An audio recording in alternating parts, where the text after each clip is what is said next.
여러분, 새해 소원이 무엇입니까?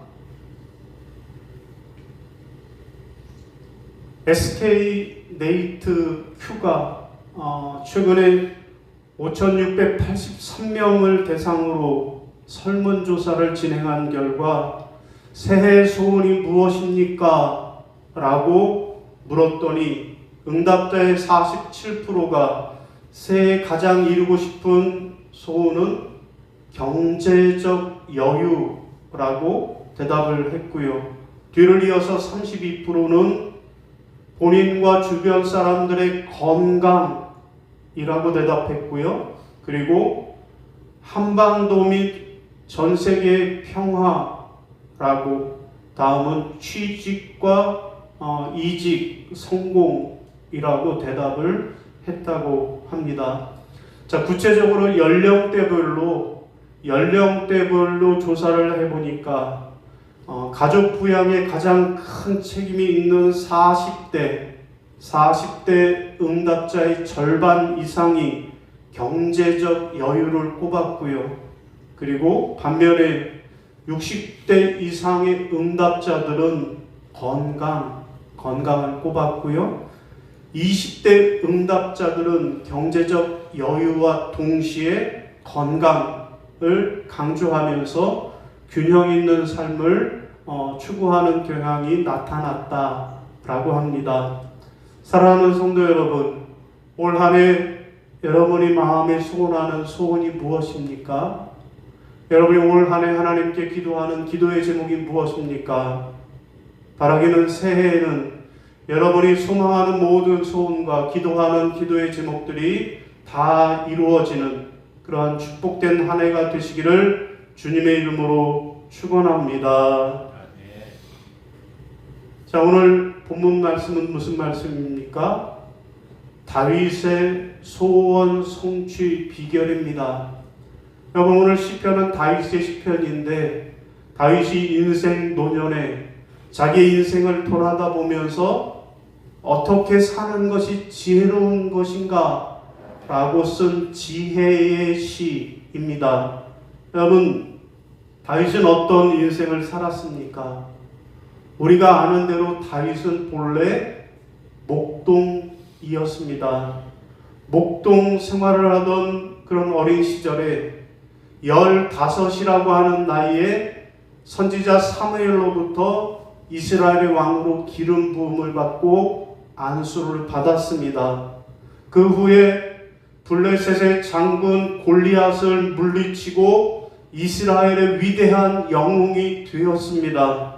자, 그러자 문제는 사울 왕이 그를 시기해서 죽이고자 했습니다. 왜냐하면 백성들이 사울이 천천이면 다윗은 만만이라고 다윗에 대한 인기가 하늘을 치솟았기 때문입니다. 다윗은 사울의 사위가 되었음에도 불구하고 그래서 10년 동안 도망자가 되어 죽음의 고비를 넘겨야만 했습니다. 자, 그러나 그는 원망하거나 불평하지 않고 하나님을 의지하며 인내했습니다. 자, 그래서 그의 나이가 30세가 되었을 때 그때 완전히 역전되는 일이 일어났습니다. 곧 교만하고 불순종했던 사울왕은 하나님으로부터 버림을 받고 그래서 블레셋과의 전쟁에서 크게 패하고 스스로 자기 칼에 자기가 넘어져 죽는 그러한 비참한 최후를 맞이했습니다. 반면에 오늘 본문의 주인공인 다윗왕은 새로운 이스라엘의 왕이 되었습니다. 여러분, 다윗은 이런 자신의 지난 생애를 돌이켜 보았습니다. 가장 처절하고 비참하고 어려운 환경에 처했을 때에도 그는 믿음을 저버리지 않고 하나님을 의지했습니다. 그럴 때 하나님께서 그에게 큰 축복과 은총을 주셨습니다. 여러분, 다윗은 양치는 목동에 불과했지만 하나님께서 그에게 이스라엘의 왕이 되는 소원을 이루어 주셨습니다. 이것이 오늘 본문의 내용입니다. 여러분, 그러면 오늘 우리는 이 본문 말씀을 통해서 다윗이 어떻게 했길래 자신의 소원을 이룰 수 있었는가? 오늘 새해 첫 주일을 맞아 오늘 우리가 새해의 소원을 이루려면 올 한 해를 우리가 어떻게 살아가야 할까? 라고 하는 말씀을 오늘 본문을 통해서 응답으로 받으시기를 바랍니다. 여러분, 오늘 우리가 새해 소원을 이루려면, 우리 마음의 소원을 이루려면 어떻게 해야 할까요? 본문은 첫 번째로 여호와를 기뻐해야 한다라고 말씀합니다. 따라하겠습니다. 여호와를 기뻐해야 합니다. 여호와를 기뻐해야 합니다. 자, 4절 시작. 또 여호와를 기뻐하라. 저가 내 마음의 소원을 이루어 주시리로다. 아멘. 여러분, 무슨 말씀이에요? 우리가 마음의 소원을 이루려면 어떻게 해야 한다? 어떻게 해야 한다? 여호와를 기뻐해야 한다 라는 말씀입니다. 우리가 마음의 소원을 이루는 그 첫 번째 비결은 우리의 마음의 소원을 품고 여호와 하나님을 기쁘게 해드리는 삶을 살아야만 한다. 그때 하나님이 우리의 마음의 소원도 이루어 주신다 라는 말씀입니다. 여러분, 효도 어떻게 하는 게 효도일까요? 여러분, 효도 어떻게 하는 게 효도입니까? 누구를 기쁘게 해드리는 게 효도예요? 부모님을 기쁘게 해드리는 거. 여러분, 효자라는 것이 늙은 어버이를 업고 있는 그 아들의 모습이 효도라고 그렇게 알려지지 않았습니까? 여러분, 그렇습니다. 효도는 딴 게 아니라 부모님의 마음을 기쁘게 해드리는 것, 그것이 효도입니다. 아무리 많은 돈을 벌어 갖다 드려도 부모님의 마음을 슬프게 하면 효도가 아닙니다. 부모님을 기쁘게 하는 사람, 선생님을 기쁘게 하는 사람, 직장의 상사를 기쁘게 하는 사람, 이런 사람들이 빨리 진급도 하고 출세도 하고 성공하는 것이 그런 이치입니다. 여러분, 그러면 어떻게 하는 것이 하나님을 잘 믿는 것일까요? 오늘 우리가 어떻게 하는 것이 하나님 잘 믿는 것일까요? 마찬가지입니다. 누구를 기쁘시게? 하나님을 기쁘시게. 부모님을 기쁘게 하는 게 효도인 것처럼 우리의 아버지 되신 하나님을 기쁘게 해드리는 것, 그것이 영적인 효도요. 그것이 우리가 하나님을 잘 믿는 것입니다. 여러분, 그러면 어떻게 하는 것이 하나님을 기쁘게 해드리는 일일까요? 어떻게 하는 것이 우리 하나님을 기쁘게 해드리는 것일까요? 성경은 감사와 찬송을 돌려드리라고, 여호와께 경배하라고, 거룩한 산 제사를 드리라고, 주님의 복음을 전파하라고, 선을 행하고 나누는 일에 애쓰라고 말씀하십니다. 그것이 하나님이 기뻐하시는 일이라고 성경은 말씀하고 있습니다. 사랑하는 여러분, 바라기는 새해에는 여러분 모두가 여러분이 기뻐하는 일 하지 말고 하나님이 기뻐하시는 일만 하시기를 주님의 이름으로 부탁을 드립니다. 여러분, 그러면 예배 시간에 참석하지 않는 것 하나님이 기뻐하실까요? 싫어하실까요? 예배 시간에 참석하지 않으면 하나님이 기뻐하시지 않을 것입니다. 그러므로 올 한 해 우리가 첫 주일 예배를 드리면서 내가 올 한 해 하나님을 기쁘시게 해드리는데 다른 건 몰라도 내가 예배 참석을 철저히 하겠다고 그렇게 다짐하실 수 있기를 바랍니다. 그래서 올 한 해 주일 예배는 물론이고 새벽 예배, 수요 예배, 금요 기도회 그렇게 열심히 참석해서 그때마다 우리 하나님을 기쁘시게 해드리는 그러한 한 해로 살아가실 수 있기를 바랍니다. 여러분, 그러면 하나님께서 여러분의 마음을 기쁘게 만들어 드릴 것입니다. 내가 하나님을 기쁘게 해드리면 하나님이 우리의 마음을 기쁘게 해 주십니다. 오늘 본문 뒤에 나오는 14절 같이 시작. 또 여호와를 기뻐하라. 그가 내 마음의 소원을 내게 이루어 주시리로다. 아멘. 여러분, 그렇습니다. 우리가 하나님을 기쁘게 해드리면 하나님이 우리의 기쁨을 받으시고 입쓰시고 모른 척 하시는 하나님이라 아니라 우리에게 갑절로, 아니 100배로 1000배로 만배로 우리에게 갚아주시는 하나님이신 줄로 믿습니다. 여러분, 진정한 소원은 하나님이 우리 마음에 허락하신 것입니다. 여러분, 우리가 올 한 해 기도하는 소원의 제목을 놓고 기도하시지만 그 소원도 진짜 소원이 있고 가짜 소원이 있는데 어떤 소원이 진짜 소원이에요?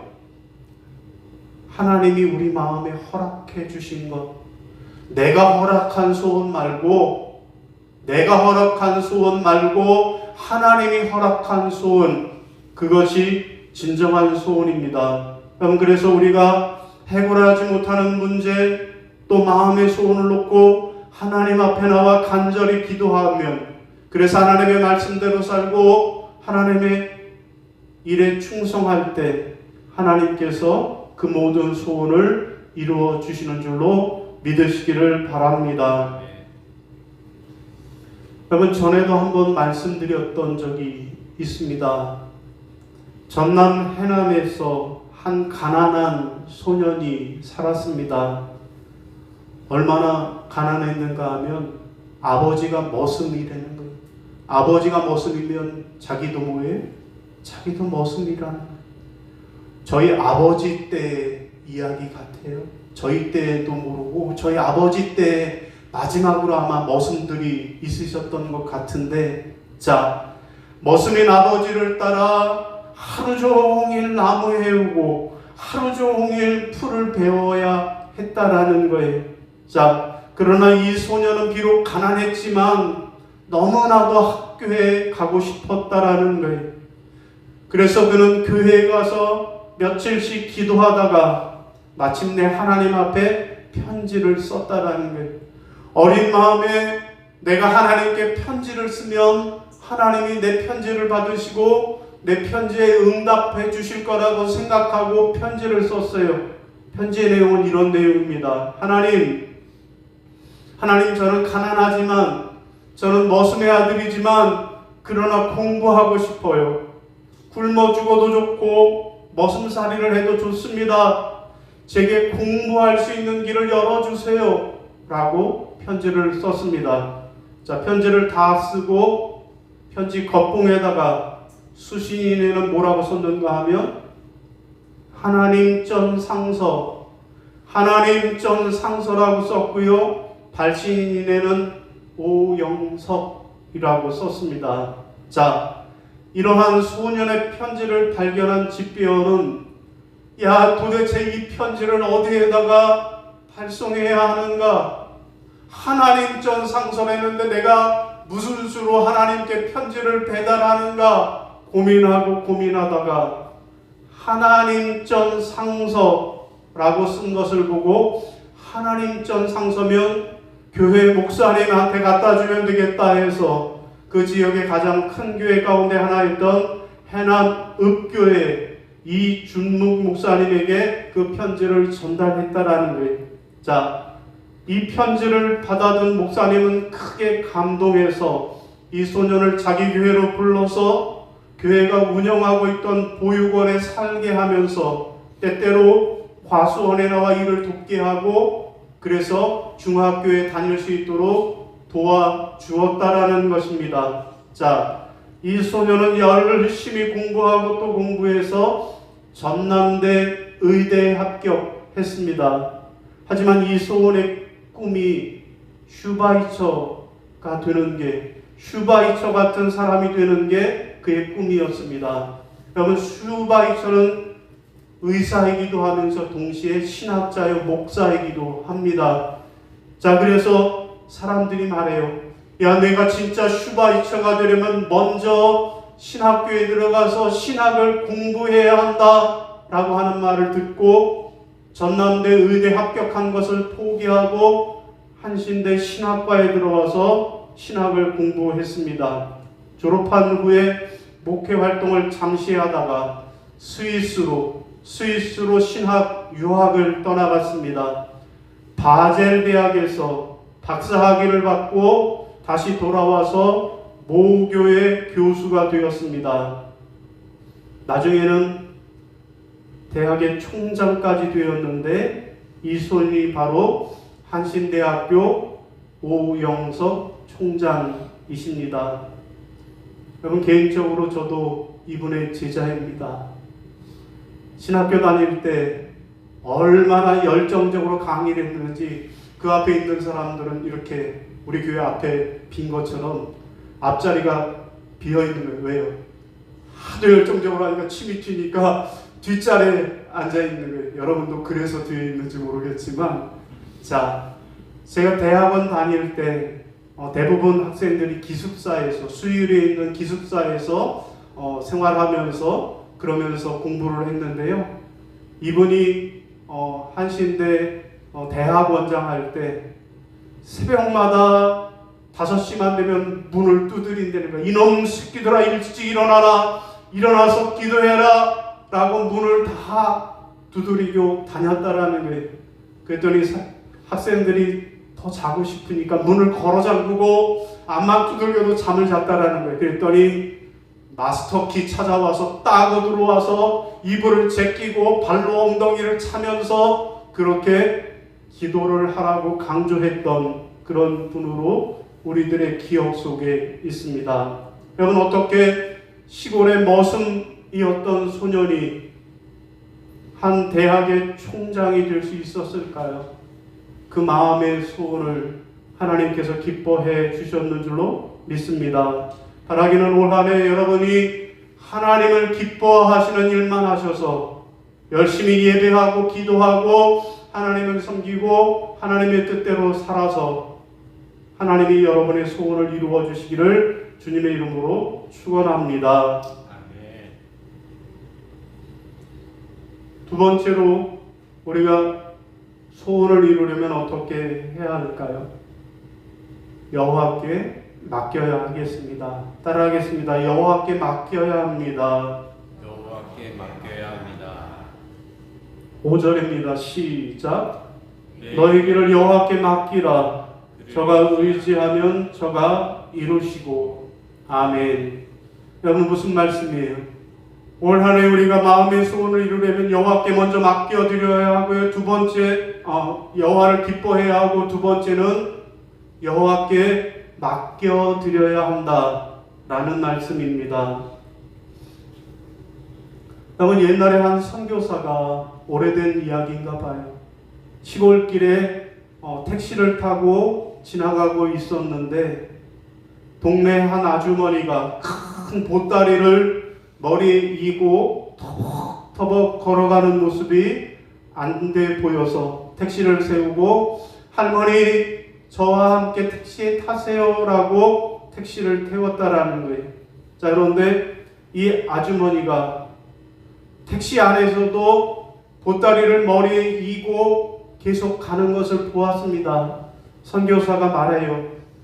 할머니, 보따리를 바닥에 내려놓으셔도 돼요. 왜 무겁게 이고 계시는 거예요?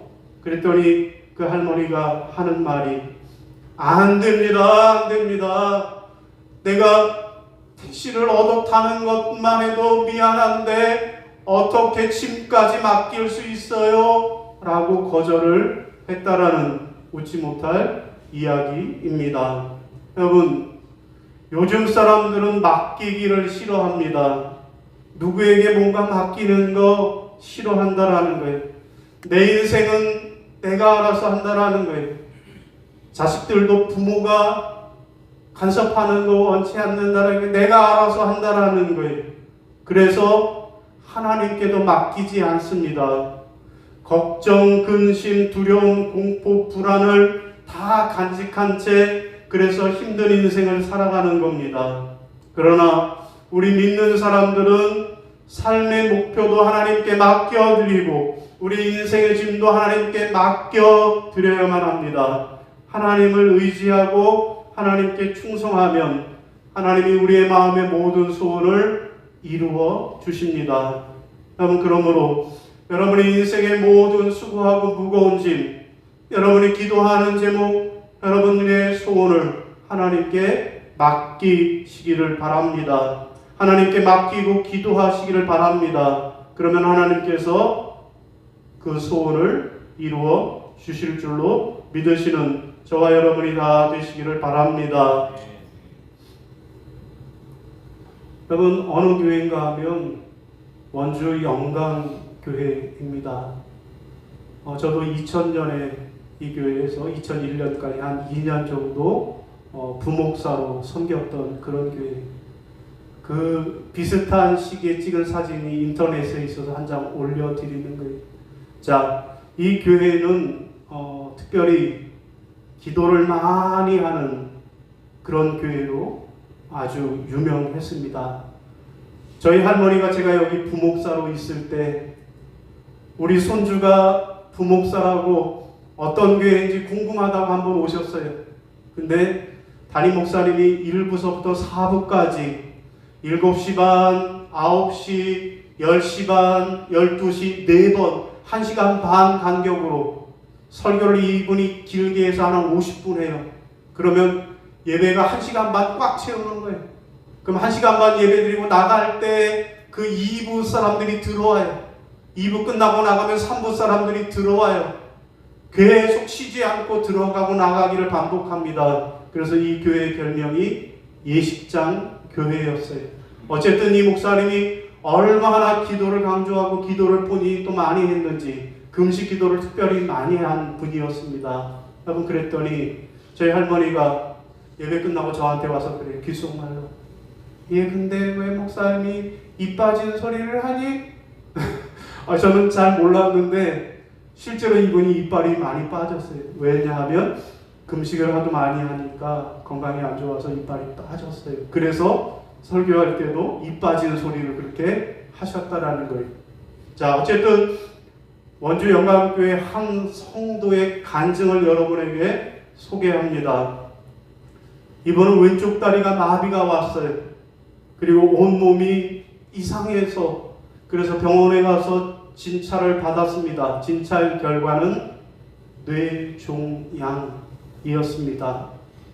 그는 석 달 동안 약을 먹어보기로 하고 그 후에 다시 재검진을 받기로 하고 일단 퇴원을 했습니다.